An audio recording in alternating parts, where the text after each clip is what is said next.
Pero algo que hemos estado diciendo, Luis, es que esto no es algo solamente para los pastores. Algo que hemos estado diciendo es que Dios lo pide al pastor para que el pastor guíe a la congregación y la congregación sea de la misma manera. O sea, a veces pensamos, bueno, eso solamente es para los pastores. No, hermanos. La santidad, el buscar la perfección, la integridad, el ser irreprensible, eso es algo que Dios espera de todos los creyentes, de todos sus hijos. Y cada una de estas cosas que vamos a ver, que es el ideal de lo que debemos hacer como creyentes.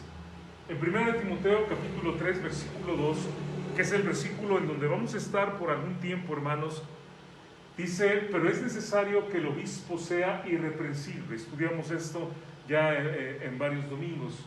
Y luego dice, marido de una sola mujer, sobreprudente, decoroso, hospedador, apto para enseñar. Y vamos hoy a estar meditando en esto que dice, marido de una sola mujer. La palabra aquí la tengo en griego, y esto, einai, bueno, aquí hago la correspondencia como lo leeríamos, mías, ginaikos es esta palabra, andra, hombre, marido o hombre, es la palabra andros, que significa marido, esposo, hombre de una sola mujer, tal como lo tenemos en la Biblia, marido de una sola mujer, hombre de una mujer.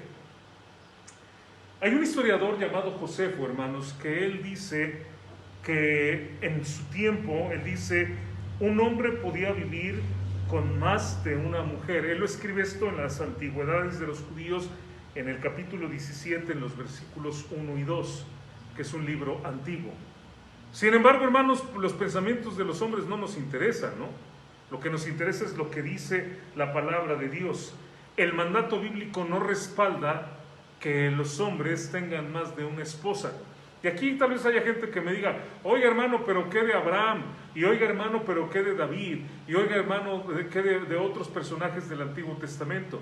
La palabra de Dios claramente, hermanos, nos enseña que lo que hicieron no fue lo correcto.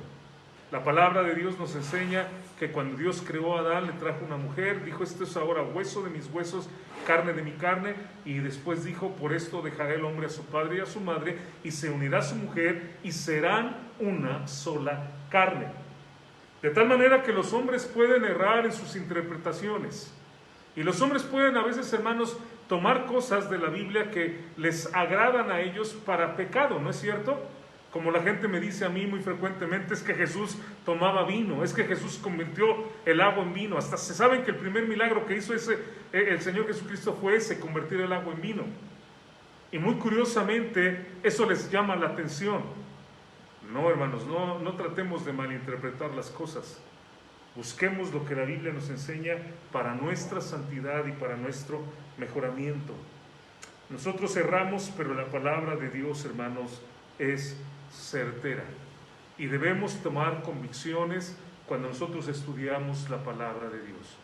Ahora, esta mañana, hermanos, quiero comenzar por decirles, hermanos, cómo podemos aplicar, y vamos a ver 4 maneras como podemos aplicar este mandamiento, marido de una mujer. Y quiero explicar y tomar el tiempo. El primero, un pastor quien estuvo casado, si enviuda, no se debe volver a casar. Creo que si la convicción del pastor para servicio de Dios, por entrega a Cristo, personalmente toma esa determinación, es correcto, pero quiero decirles que no puedo yo como pastor poner esa carga en otro pastor. ¿Me explico? Si yo como pastor tomo esa determinación, va de acuerdo a lo que dice la Biblia. Malaquías capítulo 2, versículo 15 dice, ¿no hizo él uno, habiendo en Dios abundancia de espíritu? ¿Por qué hizo uno? Porque buscaba una descendencia para Dios. Guardaos pues en vuestro espíritu y no seáis desleales para con la mujer de vuestra juventud. Esto va de acuerdo también, hermanos, a las palabras de nuestro Señor Jesucristo. Es Malaquías, tenemos aquí los versículos, puede notarlo, puede tomarle una fotografía. Y las palabras del Señor Jesucristo cuando Él dice, pues hay eunucos ¿Y cuál es la palabra, hermano, de un eunuco? ¿Qué significa un eunuco? Se los voy a decir claramente. Significa alguien que es castrado, alguien que le son amputados los testículos, y esto podía ser literalmente, los eunucos literalmente eran así, o sencillamente que deciden tener un don de continencia para no volverse a casar, para no tener jamás una relación con mujer. Hay eunucos que nacieron así desde el vientre de su madre. Y hay eunucos que son hechos eunucos por los hombres, segundo caso, cuando hay hombres que tenían en aquel tiempo harenes, ¿verdad? Y tomaban eunucos y los castraban para que ellos cuidaran a sus mujeres. Y hay eunucos que a sí mismos se hicieron eunucos, no que se hayan amputado a sí mismos, sino que tomaron la decisión por causa del reino de los cielos, el que sea capaz de recibir esto, que lo reciba. Y dice el texto claramente, el que sea capaz de recibirlo, que lo reciba. Creo nuevamente, hermanos, no estaría en contra de algo así, pero tampoco creo que tenemos que ponerlo como, si tú eres pastor y tu esposa muere y eres un pastor joven, y hermanos, hay muchas situaciones aquí que podemos pensar, ¿no? El hecho de que el pastor, por ejemplo, está en una edad vital, el hecho de que el pastor no puede vivir solo, y no puede vivir solo porque sencillamente la soledad es algo muy duro, ¿no?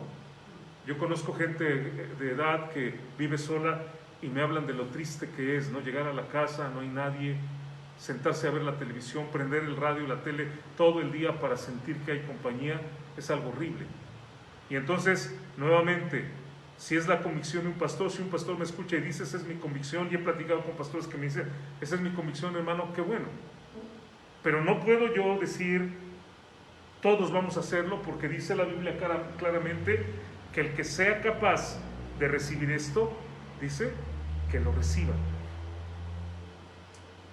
En nuestro país, por ejemplo, se acostumbra mucho que las mujeres, cuando muere el esposo, se quedan viudas. Muchas mujeres. Pero si nosotros vamos a otras latitudes, hermanos, yo les voy a decir que hay lugares donde nosotros hemos estado, donde muere el esposo y, ¿qué, hermano? ¿Un mes, 2 meses? Y no estoy exagerando, ¿eh? En un mes ya se está casando la hermana, hay una celebración en la iglesia y todos muy felices, ¿no? Para nosotros, en nuestra costumbre, diríamos, oye, no le guardó ni siquiera luto, y para nosotros diríamos, pues cómo tan rápido, ¿no? O sea, ¿qué hay aquí? Pero hermanos, las costumbres son diferentes en cada lugar, y nuevamente, si usted sale de nuestro país, se va a encontrar con situaciones culturales que son muy, muy diferentes. Ajá. Pero vamos a avanzar, hermanos. Segunda idea, hermanos, es la prescripción, o sea, este pasaje es la prescripción de un pastor casado en lugar de uno célibe. En otras palabras, que es preferible que sea un pastor casado el que va a ser pastor que un pastor que es soltero. Ahora, yo también creo que tiene mucha validez. ¿Por qué, hermanos? Porque un pastor soltero va a enfrentar tentaciones. Un pastor soltero puede dar testimonio de que anda con una novia y luego anda con otra, y puede haber situaciones. Si un pastor que es soltero tiene una novia y después ya no anda con ella y tiene otra novia, y luego entonces da mal testimonio a los hermanos, y los hermanos dicen, oiga, pues cómo el pastor anda así, que no es alguien serio. ¿Me explico? Por otro lado, como pastores aconsejamos matrimonios, ¿no es cierto? Aconsejamos también a los hijos, hablamos de los hijos. Y entonces le da a uno respaldo y validez el hecho de que yo como pastor esté casado y yo haya pasado por las situaciones o problemas que los hermanos están enfrentando. Creo que es algo muy bueno. Creo que también un pastor casado con una familia que ama a Dios va a ser también un testimonio muy bonito a la congregación, a la gente, para buscar el ser de esa manera. Pero por otra parte, hermanos, lo que nos hace pensar que puede haber pastores que sean pastores sin estar casados es el caso, por ejemplo, de Pablo, ¿no? En 1 Corintios 9:5, hermanos, Primera a los Corintios 9:5, dice Pablo: no tenemos derecho de traer con nosotros una hermana por mujer. ¿Quién está hablando? Pablo. Y dice: no tenemos nosotros derecho de traer una hermana por mujer, como también los otros apóstoles y los hermanos del Señor y Cefas. Cuando menciona a los hermanos del Señor, creo que está hablando de Judas y de Santiago, que se convirtieron después de que el Señor Jesucristo ascendió a los cielos. Y dice Pablo: o sea, yo también tengo derecho, como ellos, de tener una esposa. Ahora, hay varias ideas al respecto. Se cree que Pablo probablemente fue casado antes de ser creyente. No lo sabemos, hermanos, porque perteneció al Sanedrín, y era una de las cosas que era un requisito para pertenecer al Sanedrín. Si él, hermanos, enviudó, no sabemos, nuevamente es un área que no conocemos, no tenemos nada en la Biblia, no nos dice nada al respecto. Entonces, tal vez él pidió, Dios le dio el don de continencia y sencillamente no se volvió a casar. Pero el punto aquí, hermanos, es que Pablo, hermanos, no tenía esposa. Y sin embargo, hermanos, ¿quién es el que enseña más de la familia en el Nuevo Testamento? Es Pablo. Podríamos también inclusive decir de nuestro Señor Jesucristo que no fue casado tampoco, aunque la Biblia habla de que su novia es la iglesia. Sin embargo, claramente vemos en la palabra de Dios que el Señor Jesucristo tampoco fue casado. Hay gente que ha tratado de inventar algunas cosas que no son para nada bíblicas, y hay gente que ha tratado de inventar un romance entre el Señor Jesucristo y María Magdalena, lo cual no es tampoco bíblico. De una vez se los digo, esto no está en la Biblia, no hay ninguna evidencia de tal cosa. Y sin embargo, el Señor Jesucristo, no creo que haya un mejor maestro que Él, ¿o sí? No creo que haya un mejor predicador, un mejor pastor que Él, no lo creo. Y no fue casado. Entonces, nuevamente, sí recomendaría que el pastor fuera casado, pero no puedo decir si no es casado no puede ser pastor. ¿Entienden lo que estoy diciendo? Aunque si un hermano quiere ser pastor y dice: hermano, me quiero esperar a estar casado, también está bien. O sea, nuevamente, también hay convicciones aquí personales, ¿no? La tercera idea, hermanos, es que puede ser que este mandamiento implica que el pastor no debe ser divorciado. Y en cuanto a esto, hermanos, no hay nada que yo pueda decir en contra de este argumento. No hay ejemplos en la Biblia en contra de este argumento. No hay nada en la Biblia. Y si tomamos el mandamiento que dice en 1 Timoteo 3:4, estamos en el 3:2, pero ahí en el 4 dice que gobierne bien su casa. Es obvio que un pastor que es divorciado, hermanos, pues no supo gobernar su casa, ¿no? O sea, de una o de otra manera, si este pastor se divorcia, algo sucedió, no pudo gobernar su casa. Puede ser que haya dedicado más tiempo a la obra. Y hermanos, aquí tenemos que tener cuidado también los pastores, los obreros, de tener un balance donde tenemos tiempo para nuestra familia, nuestra esposa, tenemos tiempo para la obra. Sin embargo, si hubo alguna situación así, creo que sería difícil que pastoreara alguien que está divorciado. ¿Por qué? Porque los hermanos pues podrían ver ese ejemplo y dirían: o sea, entonces está bien. Y les aseguro que empezarían mucha gente a hacerlo dentro de la iglesia. Ahora, culturalmente, nuevamente, si nosotros salimos de México, vamos a lugares donde la gente, inclusive conozco pastores que se han divorciado, se vuelven a casar, hablan maravillas de su nueva esposa, pero en este caso, hermanos, yo no veo que eso sea algo que comulgue con la palabra de Dios. ¿Me explico? No veo que haya nada en la Biblia que diga el pastor se divorcia y entonces se vuelve a casar, y que esto se abra también como una puerta para que todo el mundo se divorcie. No, pues si tiene problemas, arréglelos, pídale a Dios que Dios le dé sabiduría y que pueda resolver la situación. He conocido también gente, hermanos, me refiero a pastores o predicadores que tienen una convicción. Por ejemplo, si el pastor se divorcia ya no puede ser pastor, pero que después la cambian cuando ellos se divorcian. Y entonces esto tampoco se vale. ¿Me explico? No podemos nada más estar cambiando la Biblia bueno, la Biblia no la podemos cambiar, pero cambiar nuestras convicciones a nuestra conveniencia. De hecho, en los tiempos después de los apóstoles, en lo que les llaman el periodo cuando están los padres de la iglesia, ya después de los apóstoles, después el último apóstol, que es Juan, y viene Policarpo y vienen otros nombres después de este tiempo, ellos tenían este dicho: el que haya contraído más de un matrimonio después de su bautismo, o el que haya tomado una concubina, no puede ser elegido episcopos, no puede ser elegido un pastor o un obispo. ¿Se acuerdan que hablábamos de estas palabras? Pastor, bueno, episcopo también es la palabra de hecho en griego.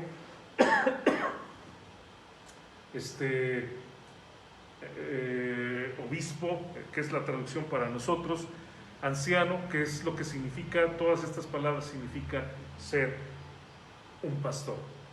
Ahora, es muy claro, hermanos, es muy claro que lo que está diciendo el mandamiento es que no puede ser bígamo o polígamo. Es muy claro que el mandamiento que encontramos aquí, marido de una sola mujer, significa monógamo. Significa que no puede tener, como decía ese dicho después de los apóstoles, tener una concubina o tener otra mujer, o como dicen aquí en México, casa chica, ¿no? Y hay otras maneras como la gente se refiere a esto. Significa que es un hombre fiel a su esposa, dedicado a su esposa. Significa que alguien ama a su esposa como Cristo ama a la iglesia. Ayer platicábamos de esto, mi esposa y yo, y decíamos, ¿qué estándar tan alto nos pone el Señor? Porque pues no creo que lleguemos a eso, hermanos. Vea lo que dice: maridos, amad a vuestras mujeres, así como Cristo amó a la iglesia. ¿Llegaremos a ese estándar los varones en este mundo? Y se entregó a sí mismo por ella. Versículo 28 del capítulo 5. Así también los maridos deben amar a sus mujeres como a sus mismos cuerpos. El que ama a su mujer, a sí mismo se ama. El 33. Por lo demás, cada uno de vosotros ame también a su mujer como a sí mismo. El estándar que nos pone la palabra de Dios, hermanos, es de amar a nuestra esposa. Y de amarla, como dice el pasaje, amarla como Cristo amó a la iglesia. O sea, el amor sublime, el amor ágape que llevó a Cristo a morir en la cruz, dice: así debes de amar a tu esposa. Y luego los maridos deben de amar a sus mujeres como a sus mismos cuerpos. Ajá. Así como tú cuidas tu cuerpo y le das medicamento y lo alimentas y lo limpias y lo bañas y le pones confort y todo lo que piensas, así debes de amar a tu esposa. Por lo demás, cada uno de vosotros ame también a su mujer como a sí mismo. Una y otra vez el mandamiento de amar a la esposa es un mandamiento, hermanos, que nos pone un estándar elevado. Y es el estándar que tenemos que buscar. El mandamiento entonces se refiere de amar a esa mujer que es tu compañera, que está contigo, y amarla, hermanos, como Cristo ama a la iglesia. ¿Por qué? Porque realmente, hermanos, la razón del matrimonio es que el matrimonio, hermanos, debe ilustrar la relación de Cristo con la iglesia. Ese es el motivo. El matrimonio, nuestros matrimonios deben de ilustrar al mundo la relación que tiene Cristo con su iglesia. Cuando Pablo en el capítulo 5 de Efesios está hablando acerca de la familia y habla del amor del varón, y luego habla del respeto de la esposa y de que la esposa se someta, y está hablando de todo esto, cuando llega Pablo al versículo 32, que es el final de este capítulo, él dice esto: grande es este misterio. Es decir, esto era lo que estaba oculto, que la gente no sabía. Pero en este momento, dice Pablo, yo se los voy a revelar. Esto no lo dijeron en el Antiguo Testamento ni en el Nuevo Testamento tan claro como yo lo voy a decir en este momento.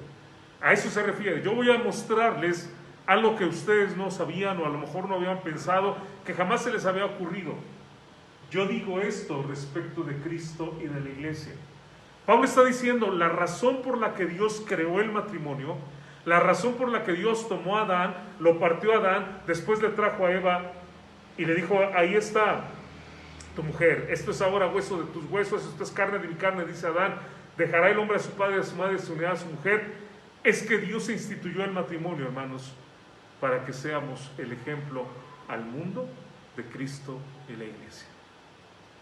Entonces, hermanos, nos está poniendo en una situación, hermanos, donde realmente todo lo que pensábamos referente al matrimonio, de que vamos a ser felices y de que voy a hacer muy feliz a una persona y vamos a tener hijos y vamos a hacer una casa y me voy a realizar, encontramos que Pablo dice, todo eso está muy bonito, pero ese no es el motivo del matrimonio. El matrimonio es que ustedes manifiesten al mundo a Cristo y a su iglesia. ¡Wow! Por eso entonces debemos de tener ese amor. Cuando pienso, no sé si algún pastor llegue a ver este video, pero cuando pienso, hermanos, en las esposas del pastor, a veces son un poquito descuidadas. No ellas, sino descuidadas por el pastor. Porque el pastor tiene tiempo para todos, ¿no? Para un hermano, para una hermana, para un niño. El que quiera hablar, alguien entra por esa puerta y dice, quiero platicar con el pastor, adelante. Y nos subimos a la oficina y puede pasar, no sé, ha habido sesiones de consejería de, no sé, 5 o 6 horas, hermanos. O sea, me he encerrado con gente 5 o 6 horas platicando y escuchando y compartiendo. Y a veces la esposa, porque sabe que el pastor tiene todas estas cargas, dice, no quiero ser una carga. Si no tienes tiempo, no hay problema, después platicamos. Y hermanos, tenemos que entender que no es así. Que debemos de amar a nuestra esposa, como dice la Biblia, como Cristo amó a la iglesia. Y obviamente estoy hablando de pastor, pero también, hermanos, estoy hablando a los varones que me escuchan, ¿no? Mi abuela decía, candil de la calle, así nos decía. Y esta frase quería decir que afuera, ¿verdad? Muy amables y ayudando a todo, que se le descompuso el carro, yo le empujo. Pero viene la esposa y me dice, oye, ¿me detienes aquí para poner esa cortina? Ay, espérame, porque tengo que hacer otra cosa, ¿no? Afuera podemos hasta quitarnos la camisa, ¿no? La necesita, y adentro de la casa a veces no hay ese tiempo para la esposa. Debemos de apreciarla, hermanos, debemos de apreciarla. Nuevamente, la palabra de Dios nos dice, por esto dejará el hombre, ¿qué dice, hermanos? A su padre y a su madre. Ahora, ¿cuánta gente, y no quiero pisar callos como dicen o aventar pedradas, sencillamente quiero que analicemos nuestra vida, pero ¿cuántos hombres, hermanos, tienen mamitis? ¿Cuántas hermanas también o mujeres tienen mamitis, no? Papitis es más difícil, ¿no? Porque el papá es más despegadón, pero mamitis. ¿Y cuántos hombres, hermanos? No sé, espero que no sea el caso de nosotros, o a lo mejor fue siendo jóvenes inexpertos cuando nos casamos, pero ¿cuántos es que, ay, ¿por qué no haces el arrocito como lo hacía mi mami? Ay, le voy a decir a mi mamá que venga a enseñarte cómo se hace ¿qué hizo, hermanos? Dígame alguno. El mole poblano, ¿no? El mole verde. Voy a pedirle a mi mami que te enseñe. Ay, es que deberías de aprender, ella sabe muy bien hacerlo. ¿Y qué estamos haciendo con eso? Menospreciando a nuestra esposa. Que a lo mejor es la primera vez. Pues sí, mi mami ya guisa bien rico, pero porque ¿cuántos años tuvo de experiencia, no? A lo mejor cuando se casó con mi papá no guisaba tan rico, ¿no? Pero ahora mi esposa que empieza a guisar, tengo que entender que es lo primero. No solo eso, hermanos, ¿cuántos hombres no salen de la casa del papá? O viven, ¿no? Nuestra cultura mexicana. ¿Te vas a casar, mijo? Pues te voy a hacer un cuartito. Te voy a construir allá atrás un cuartito para que ahí estés con tu esposa. Van a estar muy cómodos. ¿Eso enseña la Biblia, hermanos? O sea, honestamente, ¿eso es bíblico? No es bíblico, para nada. Porque aunque aparentemente están ahí aparte, no están aparte. Y toda la situación familiar, ya no de la familia, sino de la unidad familiar, ¿me entiende? Del tío, de la tía, de todos los que están ahí, el abuelo, la abuela, van a interactuar. Y la mamá va a decir, ay, esta se salió, ¿a dónde habrá ido? ¿Le habrá avisado? Pues, o sea, ¿qué te interesa, no? Si tiene que comprar tortillas o tiene que comprar alguna cosa o se encuentra una amiga en la tienda, pero empezamos a juzgar, somos muy rápidos, hermanos, para juzgar inmediatamente y empezar a pensar mal. ¿Qué dice la Biblia? Dejará el hombre a su padre y a su madre y se unirá ¿a quién? A su mujer. En el matrimonio, hermanos, se rompe esa relación. No significa que no vamos a hablar ya con nuestros padres, pero ya no es la relación más fuerte. Ahora mi relación más fuerte es con mi esposa, que ahora a quien tengo la responsabilidad de sostener. Y no digo, hermanos, que dejemos de apoyar a nuestros padres. De hecho, es bíblico que apoyemos económicamente a nuestros padres, pero mi responsabilidad principal es mi esposa y van a ser ahora mis hijos. Y la Biblia lo enseña. Dejará el hombre a su padre y a su madre, se unirá a su mujer y los dos serán una sola carne. No nos vemos ya como dos personas, sino como un individuo donde todo lo que hagamos nos afecta. Y es ahí donde dice, grande es este misterio, pero yo digo esto respecto de Cristo y de la iglesia. Esa relación debemos tenerla nosotros entonces con nuestra esposa. Y como decía hace un momento, hermanos, el matrimonio no existe para ser felices. La gente dice eso, ¿no? O para no estar solos. Es algo que también mucha gente me dice, es que he estado mucho tiempo solo. O para hacer feliz a alguien. Suena como muy bonito, es que quiero hacerla feliz. Yo la voy a hacer muy, muy feliz. El matrimonio existe para mostrar al mundo la imagen de Dios. Cómo es Dios y cómo es la relación entre Dios y su amada. ¿Cuál es su amada? La iglesia. Esa es la razón. Pablo lo dice claramente en el texto. ¿Esto quiere decir que estoy en contra de la felicidad del matrimonio o de la compañía? No, hermanos. Pero esto va a venir como una consecuencia, porque lo que buscamos es agradar a Dios y vivir para Dios, darle su honra.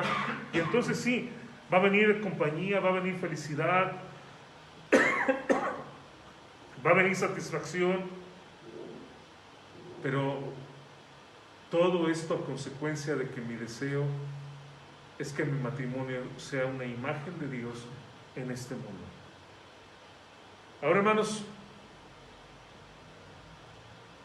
por lo mismo, y dado el contexto de Efesios capítulo 5, el contexto de Efesios capítulo 5 es que el versículo 18 dice, no os embriaguéis con vino, en lo cual hay disolución, antes bien sed llenos del Espíritu Santo. Viendo ese contexto, hermanos, yo he llegado a una conclusión como pastor. Mi conclusión es que el matrimonio, escúchenme por favor, el matrimonio no debe de ser para gente incrédula, para nuevos creyentes o para creyentes X, sino debía de ser el matrimonio para creyentes que son discípulos de Cristo, llenos del Espíritu Santo.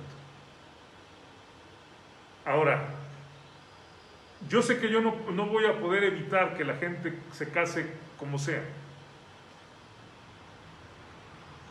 Pero si no somos llenos del Espíritu Santo, hermanos, y esto es lo primero que dice Efesios 5:18, antes de empezar a hablar, después dice, someteos unos a otros en el temor del Señor, después de esto, y luego empieza a hablar del amor hacia la esposa, del respeto de la esposa hacia el varón. Si no somos llenos del Espíritu Santo, usted dígame cómo podemos cumplir con eso. ¿Cómo puedo ser yo la imagen de Cristo en este mundo y mi esposa la imagen de la iglesia si no tengo a Dios en mi vida, si no tengo el Espíritu Santo, si no estoy lleno del Espíritu Santo? ¿Creen que se puede? No. Ahora, nuevamente, hermanos, o sea, la gente se va a casar, ¿verdad? Y yo voy a tratar, de verdad, como pastor, de que cuando alguien me diga que se quiera casar, platicar bien con él y decirle, ¿sabes qué? Espérate, no veo que tengas una espiritualidad, o qué bueno, me da mucho gusto y vamos a estudiar un poquito más y adelante. Pero la gente va a hacer lo que quiera, ¿no? O sea, lo que yo estoy diciendo no va a detener a nadie. de casarse. Pero creo, hermanos, yo, que el matrimonio es para gente que son discípulos. ¿Sí me explico? No solamente que dicen creo en Cristo, porque pues hasta los demonios creen y tiemblan, ¿no? Sino gente que de verdad sigue a Cristo, camina con Él y está llena de su Espíritu. Porque de otra manera jamás vamos a poder cumplir con lo que dice. Usted véalo. Todas las historias, hermanos, cuando escuchamos gente que se divorciaron, que se están medio matando, que ya no se quieren, que se odian, que hablan de la persona y dice este tipo, o sea, y uno dice, ¿cómo este tipo? O sea, te casaste con él, pero ahora ya es este tipo, ¿no? Esta mujercilla, ¿no? Y empiezan a hablar de esa forma tan terrible, tan despectiva. Cuando se casaron no pensaban así. La veían decir, es un ángel, ay, mi rey, ¿no? Y todas esas, no hay nadie como tú, la mujer más maravillosa del mundo, la mujer maravilla, ¿no? Pues sí, pero eso solamente era emoción del momento, hermanos. Eso no había una madurez espiritual. Cuando empiezan los problemas y las situaciones, ya no te soporto, ya vete de aquí. Por eso digo, y por eso, hermanos, yo les invito a enseñar a nuestros hijos de esa manera, que ellos sean discípulos de Cristo, los sigan de verdad y sean llenos del Espíritu Santo para que cuando se casen, hermanos, van a enfrentar muchas cosas, ¿no es cierto, Mari? La economía, un factor por la que mucha gente se divorcia, hermanos, ¿eh? Los problemas de diferencias que tenemos, la manera como fuimos educados en mi familia de una manera y en tu familia de otra, y nos encontramos ahí. Luego cuando vienen los niños, cuando el varón siente que ya ni lo toman en cuenta porque ahora los importantes son los niños. Las tentaciones, hermanos. Ya hemos hablado mucho de esto, ¿no? Ya hoy en día o sea, cualquier persona se le lanza a otra y no importa que... Tenemos una expresión, por si alguien me escucha en otro lado, aquí decimos que le lanzan los canes o le aventaron los perros, es la expresión. No piensen mal, eso significa que alguien le habló a otra persona para que sea su novia o para la busca como pareja, esa es la expresión. Y eso es muy común, ya hoy en día todo el mundo lo hace, ¿no? En el trabajo, no importa que estén casados ni nada. ¿Cómo vamos nosotros en este mundo a sobrevivir? ¿Cómo va a sobrevivir nuestro matrimonio, hermanos? Necesitamos de verdad ser llenos del Espíritu Santo. Y solamente cuando somos llenos del Espíritu Santo podremos amar a nuestra esposa y nuestra esposa nos va a poder respetar. Hace unas semanas, probablemente un poquito más de un mes o 2 meses, les hablé de un experimento, hermanos. No sé si ustedes se acuerdan, pero lo hice desde mi casa, no podía yo tener una presentación. Pero les hablé de este doctor, el doctor John Gottman, que en la Universidad de Washington, en el Departamento de Psicología, hizo un experimento, a lo mejor se acuerdan de esto, donde durante 20 años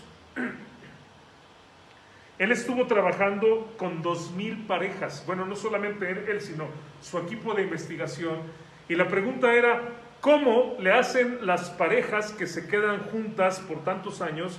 ¿Cuáles son los ingredientes de esos matrimonios? O sea, ¿por qué hay parejas que se divorcian así, no? Unos meses casados y se divorcian. Pero ¿por qué hay gente que dura 40, 50 años? Hace, ¿qué, Irma? 2 semanas estuvimos en los 50 años de Yola. 50 años. O sea, estamos hablando de un hombre que hace un estudio científico. Ajá. No es una cuestión de tipo de religiosa o porque los cristianos bautistas queremos hacerlo. No. Un hombre que sencillamente hace un estudio científico para determinar cuál es la razón por que las parejas duran tanto tiempo juntos. Y si usted se acordará de lo que yo mencionaba, él dice que hay 2 elementos en esas parejas, que son amor y respeto. Amor y respeto. Y él dice, esos son los elementos para que una pareja dure unida de por vida. Amor y respeto. Y yo les decía en aquella ocasión, a este hombre le tomó 20 años le tomó 2000 parejas de diferentes lugares, de diferente contexto, descubrir, hermanos, lo que pudo haber leído en una sentada en la Biblia, ¿no? Porque es lo que acabamos de leer: maridos, amad a vuestras mujeres, así como Cristo amó a la iglesia, se entregó a sí mismo por ella. Así también los maridos deberán amar a sus mujeres como a sus mismos cuerpos. El que ama a su mujer, a sí mismo se ama. Por lo demás, cada uno de vosotros ame también a su mujer como a sí mismo. Y luego, ¿qué dice la palabra de Dios a las mujeres? Pues también dice a las mujeres: las casadas estén sujetas a sus propios maridos como al Señor. Así que como la iglesia está sujeta a Cristo, así también las casadas lo estén a sus maridos en todo. Por lo demás, cada uno de vosotros ame a su mujer como a sí mismo, y la mujer respete a su marido. Lo que Gottman descubrió en 20 años, lo pudo haber encontrado nada más leyendo, yo creo que en unos segundos, ¿no? Leyendo lo que la Biblia dice. Y es aquí, hermanos, donde quiero volver a repetir esto, porque a lo mejor hay gente que no lo ha escuchado, donde hacemos el ciclo, hermanos, de la bendición y del amor. Yo amo a mi esposa me respeta, yo la amo más, me respeta más, y es un ciclo de bendición. ¿Qué sucede cuando yo como varón no tomo la iniciativa de amar? Yo no la amo, ¿qué va a hacer ella? No me respeta, menos la amo. Menos la amo yo, pues entonces menos me respeta, y entonces aparece Paquita, ¿no? Rata de 2 patas, ¿no? Te estoy hablando a ti. Y entonces empieza a decirme cosas, yo me enojo más, yo menos la amo, no me importa nada tuyo, y entonces es un ciclo que le llamo el ciclo de la maldición, donde esto parece que es un invento, pero según tengo entendido es algo que sucedió literalmente en la Ciudad de México, o sea, realmente, donde una mujer mató a su esposo, lo descuartizó, y al no poder deshacerse del cuerpo, esto hace muchos años, lo hizo en tamales. Y uno se puede hasta reír y decir, ¿qué? O sea, pero hermanos, ¿qué sucedió de ese amor donde eres la mujer maravilla? Ay, tú eres mi rey y cuánto te amo. Cristo no estaba ahí. No había ninguna comunión con Dios. No hubo amor, no hubo respeto. Y entonces esa pareja tan melosa, cuando se casaron, terminó el pobre hombre en el bote de tamales, ¿no? Disculpen, suena chistoso, pero yo sé que no es chistoso, es algo muy serio, es algo muy, muy terrible. De esa manera, hermanos, entonces nosotros cumplimos el plan de Dios, y de esa manera nosotros nos unimos. Ahora, algo también para la gente que me escucha, hermanos. Dice el texto: dejará, ¿quién? El hombre a su padre y a su madre, y se unirá ¿a quién? A su mujer. No hay en la Biblia, hermanos, escúchenme los que están en otro lado, no hay otro tipo de unión. Yo sé que hoy en día la gente, hermanos, quiere hacer uniones de todo tipo. He leído yo de casos de hombres o de mujeres que se han casado con perros, se han casado con caballos, alguien que se casó con una serpiente, con niños, están pugnando en muchos lugares para que se haga legal el que un adulto, un viejo de 57 años, para no ofender a nadie, ¿verdad? Un viejo carcamán de 57 años se case con una niña de 13 años. Esto lo están haciendo en algunos lugares. Pero ¿qué dice la Biblia? Dejará el hombre a su padre y a su madre, y se unirá a quien dice, a su mujer. Ahora, ¿por qué, hermanos? ¿Por qué esto? Porque hombre y mujer tienen diferencias, como mencioné en otro mensaje, diferencias divinas. O sea, las diferencias que nosotros tenemos, bueno, no tenemos ni que voltearnos a ver en un espejo, ¿no? Aunque trae cubreboca, yo sé que Luis trae un bigotón, ¿no?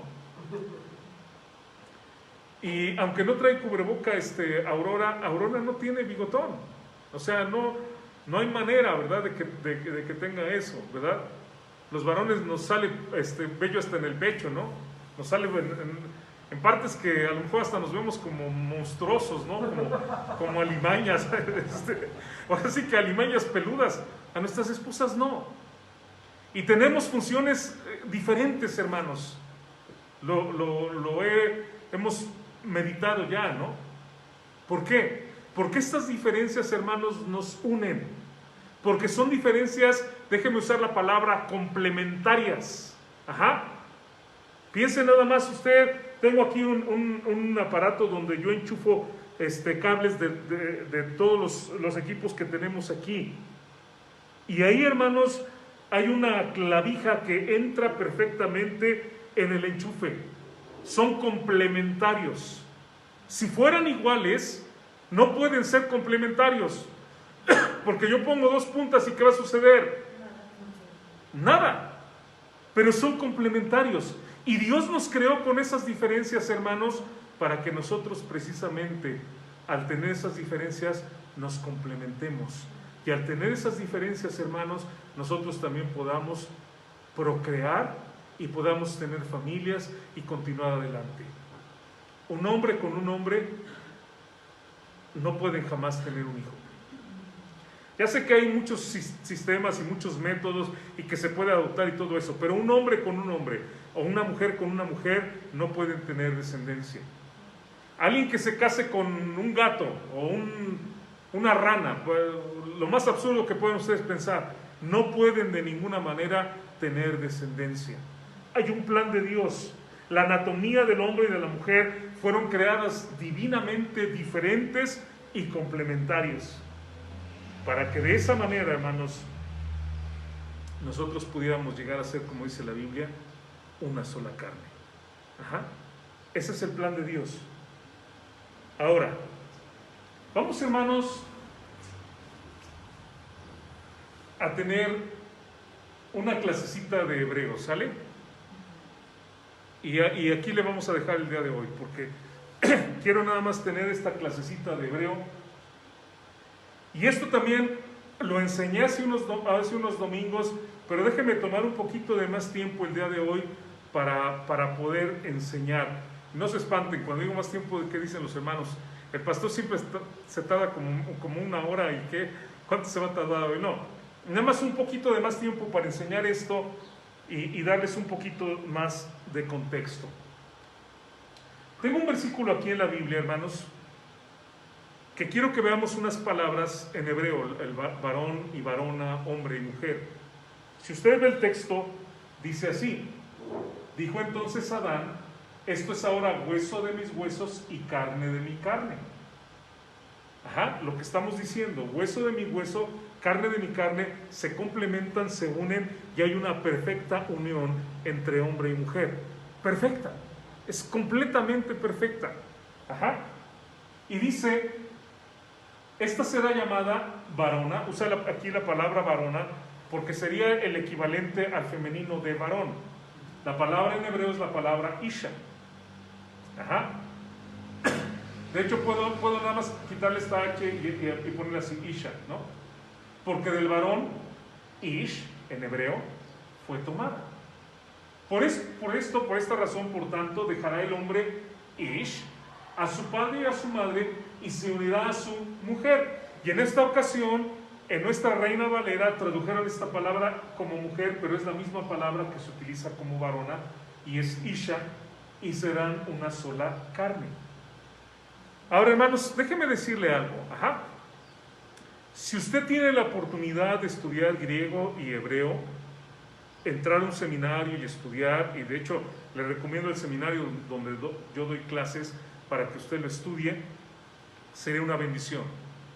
También quiero decirle que si usted no lo hace, no se sienta mal en el sentido de que diga, ay, pues es que yo no sé hebreo, entonces yo no puedo entender la Biblia, ¿para qué la leo? No, lea la Biblia.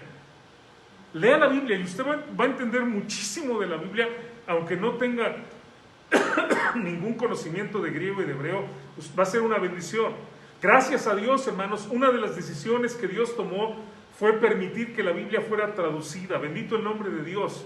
Que hoy tenemos, a mí me gusta en particular mucho la Reina Valera, es la versión por excelencia que yo tengo. Yo sé que hay otras versiones. Y si usted me dice, hermano, ¿y entonces cuál versión leo? Yo le diría, léalas todas.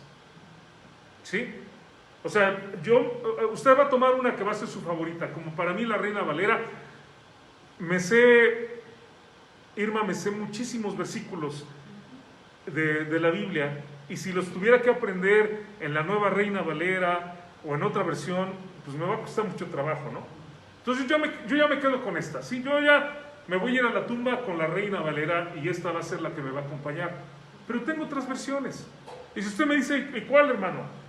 Pues yo le voy a decir que las lea todas, que las medite, que de preferencia, que por cómo fue perseguida, de cómo fue hecha, si leemos un poquito la historia, esta es una Biblia que de verdad es extraordinaria, la Reina Valera, pero bueno, la calidad es excelente también, es una traducción palabra por palabra, no solamente del pensamiento, y por eso podemos tener estas equivalencias que les digo, que en una traducción de pensamiento, o sea, de nada más la idea de traducirla, no se puede tener, ¿no? Porque no hay equivalencia de palabra por palabra. Lea la Biblia, estúdiela, pero le voy a decir algo. Si usted aprende hebreo o griego, es como ver la Biblia a colores. Haga de cuenta, no sé si ustedes vivieron en el tiempo de la televisión blanco y negro. A mí me tocó. Y cuando ya pasaron la televisión a color, pues hay una diferencia, ¿no? Esa es la ventaja, esa es la ayuda. Podemos ver algunas cosas que son muy interesantes en el idioma. Sin embargo, no tenemos tampoco que jactarnos y decir es que yo conozco el idioma, ni tampoco lo hacemos con ese motivo. Creo que me doy a entender, ¿no?, lo que quiero decir, de cuál debe ser nuestra postura, o criticar al hermano que no sabe nada de griego o de hebreo, ¿no? He escuchado yo predicadores, hermanos, que tal vez no tienen ni idea de griego y hebreo, pero hacen una combinación del Antiguo con el Nuevo Testamento, una meditación que digo, qué hermoso predica el hermano. Es bendición, ¿no? ¿Entienden lo que digo? Pero los idiomas ayudan. Ahora, el hebreo, hermanos, es un idioma tan interesante, este es hebreo, y es un idioma tan interesante, hermanos, porque el hebreo, hagan de cuenta que son como 4 o 5 lenguajes en uno. O sea, es algo extraordinario. El hebreo, una palabra en hebreo tiene el significado de la palabra, como ish, ¿no? Pero luego, hermanos, cada letra en el hebreo, por ejemplo, aquí tengo Aleph, tiene un significado, cada letra pictográfico. Es un pictograma. ¿Qué significa? Que es un símbolo de algo que nosotros vemos en la realidad. Por ejemplo, aquí Aleph, hermanos, que es la primera palabra, y se llama Aleph Bet, porque son las dos primeras letras, del alefato hebreo. Aleph, hermanos, es la cabeza de un toro, y simboliza toro, buey o fuerza. Y luego la siguiente, que es Bet, tiene la forma, hermanos, aunque usted lo vea medio raro, pero tiene la forma de una casa o de una carpa y simboliza una familia. Luego, hermanos, el hebreo tiene 10 siglos antes de Cristo, le llamaban el hebreo paleo, y entonces este símbolo tomado de la vida real se convirtió en un signo. Ahora usted vea la que se parece, ¿no? Si ve aquí como la cabeza del toro y ve los cuernos y las orejas, ¿sí? Los cuernos, aquí arriba, y las orejas a los lados. Y luego en el tiempo de Babilonia, perdón, hermanos, ayer estuve con mucho polvo. En el tiempo de Babilonia se le dio estas formas. Y entonces usted vea que este hebreo paleo pasa esta línea que está diagonal, y entonces esta curva queda aquí arriba, y este gancho ya no le da la vuelta, sino que queda ahí. Entonces, cada letra tiene un significado, podemos decir, un pictograma, es una imagen, pero aparte, hermanos, es un número. O sea, nosotros tenemos abecedario y tenemos los números. En hebreo tienen nada más el alefato, el alfabeto hebreo, y es todo. Sus números, ahí están. Este es el número 1.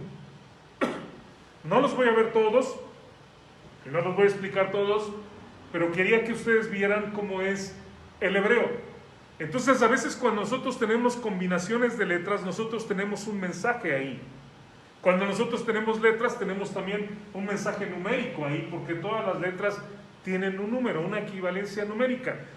Esto no es algo que yo estoy inventando, no es algo que yo estoy interpretando de mí mismo, es sencillamente como es el idioma. Para nosotros es muy diferente, ¿por qué? Porque nosotros no lo tenemos así. Nuestra A no representa nada del ambiente, o sea, es sencillamente un signo, no representa absolutamente nada, no tiene un significado como tal, es solamente una letra. Y cuando yo pongo letras juntas, entonces hago una palabra.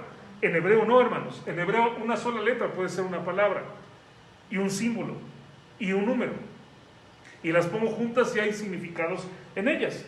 Quiero nada más mostrarles el hebreo para que vean ustedes ahí cómo todo tiene significado, ¿verdad? Tenemos aquí, como les digo, el nombre de la letra, Aleph, Bet, Gimel, Dalet, Hei, Ba. Tenemos el pictograma que se utiliza, tenemos cómo era antiguamente escrito, después de ser un pictográfico, vino a ser de esta manera, y después, en el tiempo de Babilonia, viene a ser así, y sigue siendo de esta manera hoy en día. El significado de cada letra, el valor numérico también de cada letra. Y aquí les pongo el resto, hermanos. Kaf, Lamed, Mem, Nun, Samech, Ain, Pe. Y nuevamente lo volvemos a ver, el significado, el número. Y terminamos, y bueno, algún día, hermanos, tal vez cuando en algún mensaje hablemos de esto, vamos a ver el significado de Tab, que es una cruz. Y hay un mensaje ahí también muy bonito en cuanto a eso. Pero bueno, esto es el hebreo. Además tiene, obviamente, un sonido, ¿verdad? Y la característica también muy, muy importante del hebreo es que originalmente no tenía vocales. Entonces, hay cosas muy especiales en el hebreo. Ahora, quiero mostrarles, hermanos, aquí dos palabras en hebreo. La palabra hombre, está aquí en inglés, que es Ish, Aleph, Yod y Shin. Esta letra, déjenme ver, lo tengo creo que aquí. Sí, este Shin, que es esta letra, hermanos, simboliza los dientes, lo que muerde, algo que muerde.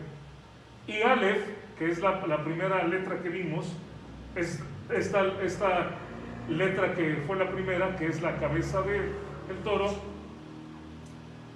y simboliza el toro, la fuerza. Ajá. Ahora vean, aquí dice Ish. No mencionamos el Aleph, mencionamos el Ish. Ajá. Y estas puntuaciones que tiene aquí son como acentos, o a veces también nos sirven como vocales para poderlo pronunciar. Ahora, mujer es Isha. Ahora vean, tenemos Aleph, tenemos Shin, que también tenemos en hombre, pero tenemos nosotros otra letra que es aquí, Hey. Ajá. Déjenme mostrárselas aquí, las 4 letras. Aleph, que simboliza la cabeza del toro. Hey, que significa una ventana o mirar. Y es por eso que cuando hablo que la mujer tiene el poder, porque la mujer es la que expande el horizonte del varón. Ajá. Dios tiene un plan para el varón, pero la mujer es la que lo expande. Y un ejemplo que he usado mucho y muy, muy trillado, tal vez, es que les digo que a lo mejor los hombres podemos vivir en una cueva con televisión, ¿no? Les digo, ahí en una cueva con televisión ahí, pero la esposa quiere una casa, y la esposa quiere un cuarto para el niño, y ahora y empezamos, hermanos, a darnos cuenta que lo podemos hacer, y empezamos a crecer en eso, que de otra manera a lo mejor viviríamos como nómadas nosotros, no los hombres. Bueno, tenemos Yod, que es un brazo. Imagínense esto como un brazo, una mano, hermanos. que es precisamente es el simbolismo, Hei, y Shin ya lo había dicho, ¿verdad? Que son los dientes. Son las 4 letras que tenemos en los dos nombres. Ajá. Ahora, estas letras, hermanos,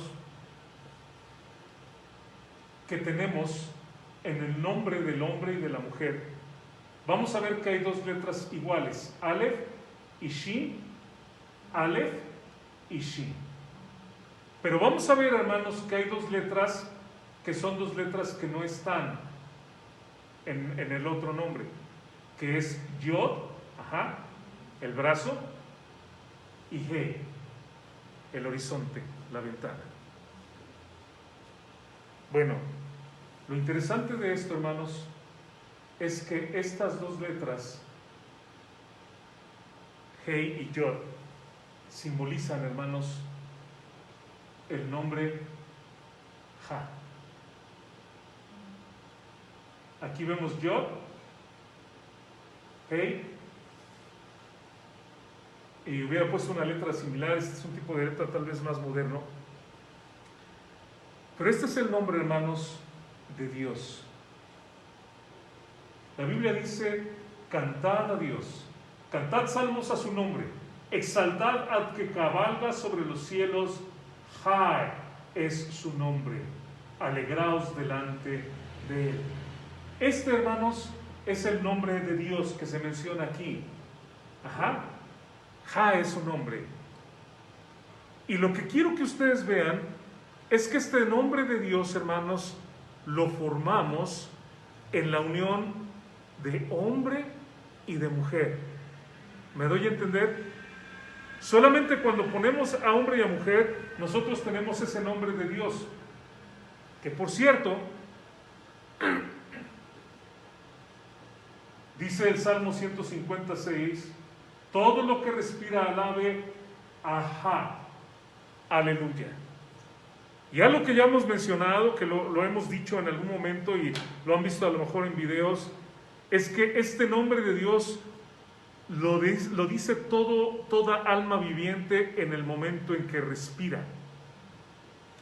Es el sonido de inhalar y exhalar, hermanos, cuando nosotros estamos respirando. Nuevamente, nosotros le ponemos vocales, pero realmente, hermanos, sin vocales, el nombre de Jehová es como un respiro. ¿Y se ha dado cuenta cómo cuando nosotros estamos nerviosos nos dicen: a ver, respira con calma? Y hacemos más calmado, como si estuviéramos diciendo Jehová al respirar. Y cuando nosotros estamos más emocionados, ¿no? Se acelera como diciendo Jehová, Jehová.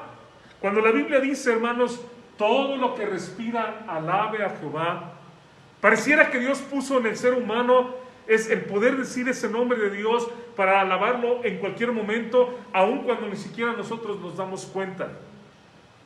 Piense lo primero que sucede cuando un bebé nace y sale, y habiendo estado todo el tiempo respirando y teniendo los nutrientes del cordón umbilical en el momento en el que nace, y respira y inclusive llora. Creo que ya no les dan la nalgada, ¿no? Porque se considera violencia contra el bebé.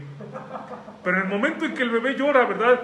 Y toma aquella bocanada de aire, está diciendo gloria a tu nombre, gloria a Dios, gloria a Dios.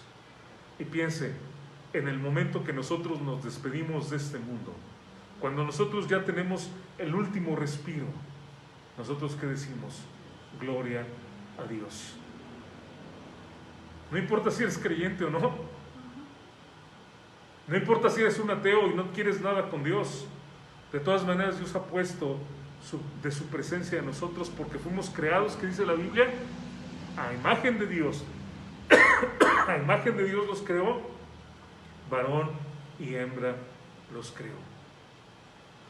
Este nombre de Dios, hermanos, cuando nosotros nos unimos, cuando se une Ish con Isha, y se toma la Yod y se toma el Hei, formamos el nombre de Dios. Pero si no se unen hombre y mujer, y se une Ish con otro Ish, vamos a tener entonces dos Yod. No está el nombre de Dios. Una mujer con otra mujer, Hei y Hei, no forman el nombre de Dios. ¿Qué quiere hacer el diablo? ¿Qué es lo que ha tratado de hacer el diablo por tanto tiempo? Mientras que la Biblia nos dice que Dios nos creó con diferencias divinas, diferencias que Él hizo para que fuéramos complementarios, ¿qué ha tratado de hacer el diablo? Que no haya diferencias, que sean iguales, que no haya ninguna distinción. ¿Para qué? Para que el nombre de Dios no lo puedan formar. ¿Y saben qué ha sucedido? El diablo ha tenido mucho éxito hoy en día con esto. Y Dios ya no está en los hogares. Ha desaparecido completamente. Y lo que vemos nosotros no es respeto a Dios, no es respeto a sus mandamientos, el hombre haciendo lo que bien le parece. Pero quiero terminar, hermanos, diciéndoles algo más. Cuando nosotros quitamos el nombre de Dios, lo único que nos queda, hermanos, es Aleph y Shin. ¿Se acuerdan que este Shin significan los dientes? ¿Sí ven como la forma de los dientes ahí? ¿Y saben qué significa Esh? Esta es la palabra Esh. Significa fuego. Cuando hombre y mujer, hermanos, tienen un fuego positivo, es decir, está Dios con ellos, hay un fuego que es un fuego, piensen en todos los beneficios del fuego. Nos ayuda a calentarnos, nos ayuda a calentar la comida, sabe más rica la comida caliente que fría, ¿no es cierto? El fuego nos ayuda a tener abrigo. Si nosotros estuviéramos acampando, no sé si han acampado, un fuego nos sirve para alumbrarnos en la noche, un fuego sirve para ahuyentar los mosquitos, y el fuego sirve para que los animales no se acerquen, nos sirve como protección. Inclusive si se acercara un animal y yo me levanto y tomo de ahí una rama encendida, con esa puedo yo ahuyentarlo. El fuego, hermanos, sirve también cuando nosotros queremos formar un componente, ¿no? Por ejemplo, el oro, hermanos, se le pone fuego y se le agrega, no sé, cobre o alguna cosa para hacerlo oro rosa o de otro color, y es una forma también de hacer esa amalgama. Nos sirve para unirnos como esposo y esposa, para fortalecernos, para ayudarnos, para protegernos, para alimentarnos. Pero cuando no está Dios, hermanos, este Esh se convierte doble. Esh. ¿Y sabe lo que significa? Eso significa, en hebreo, destrucción total. ¿Qué significa cuando Dios no está en nuestras vidas? Que yo con mi esposa voy a entrar con esos dientes, con ese fuego, a decirle, a hablarle, y nos vamos a agarrar unos agarrones y nos vamos a agarrar, como dicen, del chongo, y lo único que va a quedar, hermanos, si yo hago eso, es un fuego que consume completamente. Si Dios no está ahí, hermanos, entonces lo que va a haber es fuego doble, fuego destructor. Y entonces termino aquí. ¿Qué queremos en nuestro matrimonio, hermanos? ¿Queremos un fuego que consuma todo, que arrase con nosotros, con nuestros hijos, con nuestro futuro? ¿O queremos, hermanos, ese fuego que calienta, que alimenta, que alberga, que defiende, que nos une cuando la presencia de Dios está en nuestra vida? Yo creo que es lo que queremos, ¿no? Es la bendición que esperamos de Dios. Necesitamos buscarlo, necesitamos ser discípulos, caminar en pos de Él y ser llenos del Espíritu Santo. Y hermanos, vamos a continuar la semana entrante.